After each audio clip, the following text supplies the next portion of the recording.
Call 6 investigators are digging deeper into allegations of sexual misconduct against a former Wayne Township school administrator. Police arrested John Maples last week on 7 counts of child seduction. But Call 6 investigator Kara Kinney has learned Maples' retirement benefits remain fully intact. Kara? That's right, Erica. According to the probable cause affidavit, John Maples was interviewed in November 2010 by his fellow Wayne Township school officials about his relationship with a student. He denied anything sexual happened. Weeks after facing those allegations, he retired, taking a $35,000 early retirement incentive from taxpayers, plus an additional $28,000 in retirement benefits.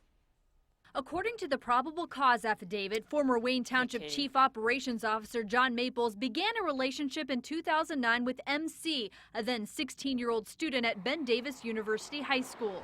Police say he gave MC a job mowing grass without an interview process. The affidavit says the relationship became sexual in 2010 with kissing and fondling inside Maples' home, located next to the high school.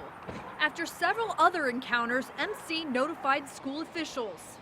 Chief Personnel Officer David Marcotte led the investigation in November 2010, but the affidavit points out twice that Marcotte never interviewed David Lawrence, a grounds crew worker and longtime associate of John Maples. Marcotte did interview Maples, MC, and another worker, but couldn't determine if a sexual relationship existed, and thus Maples was never disciplined by the district. He retired weeks later and collected more than $63,000 in retirement benefits. School leaders did contact the Department of Child Services, and in July 2012, Indiana State Police began investigating. Police interviewed David Lawrence, who said he knew about Maples' sexual relationship with the student, but he and other employees were afraid to lose their jobs. The affidavit also points out the school district has no policy prohibiting students from entering staff members' homes. I'm not sure that organizations even really think about that type of prevention. Sandy Runkle of Prevent Child Abuse Indiana wouldn't comment on the Maples case, but said school districts should be proactive, not reactive. Absolutely. I think it's good policy for any organization. Any youth-serving organization needs to have policies pertaining to the interaction between the children and the people who are serving these children. Runkle also suggests policies aimed at one-on-one interactions, even on school grounds. More than 80% of sexual abuse occurs in one-on-one, unsupervised situations. Typically, it's somebody that the child knows in a trusted positions. Wayne Township school officials refused to meet with us today to talk about the Maples case, citing the ongoing legal matter.